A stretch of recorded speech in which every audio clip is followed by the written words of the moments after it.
Schwalbe Stage 5, the final day of racing in the 2023 Santos Tour Down Under.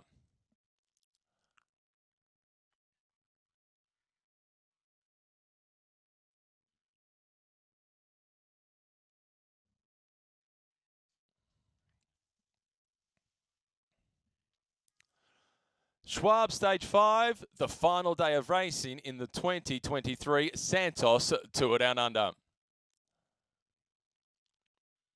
The gun going in unlead to get them started. The destination, Mount Lofty, 112 kilometres, 5 times over Mount Lofty. At the start of the stage, Jay Vine starting with a 15-second advantage on both Simon Yates and also Paulo Bilbao.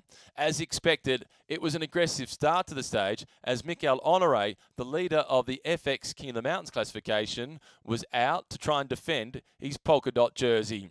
He had other challengers, Movistar. They'd been quiet throughout the race. They were looking to get themselves into the breakaways. So too, Jaco Alula looking to put Vine under pressure and see if Yates could steal the overall victory. Through the first of the intermediate sprints, it was Michael Matthews with maximum points, making sure that he locked up the blue jersey for the FX sprint classification. In second position through that intermediate sprint, it was Mikael Gogol, followed then by Ruben Thompson. A breakaway group of 13 riders then formed off the front. Kofidis with 2 riders in the breakaway. Buoyed with confidence after the stage victory the previous day by Brian Coquard, they had the best placed rider overall in the break, Victor Lefay. But at 5 minutes and 16 seconds down, it was situation perfect for UAE. They sat back in the peloton and they let the other teams do the work.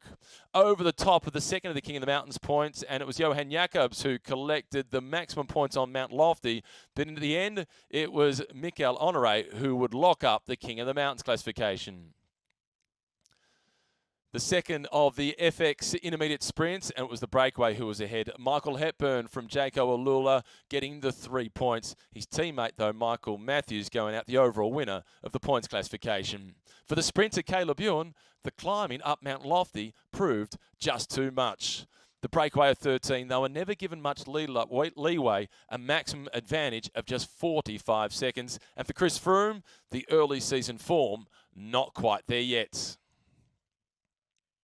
Breakaway was caught, and then it was aggression once again. Heading over the top of the climb, it was the Ineos team, the Jayco team, showing themselves at the front. Through Bell Lap, the Australian champion, Lucas Plapp, had what was left of the peloton strung out in single file. Another break then formed at the front. Max Schachmann was the biggest threat for the stage honours from that group. UAE brought it back, and then Simon Yates attacked. Yates was joined by O'Connor, and the question was, could Vine get there? The answer was emphatically yes. Vine joined the back of the group of 3, defended his position at the top of the overall standings. It was then a case of who would win the stage. Second 2 days ago for number 2, Simon Yates. This time, he got the timing right, and he went out the winner to Mount Lofty, winning the final stage. Yates won the stage, but Vine celebrated the most, going out the overall winner.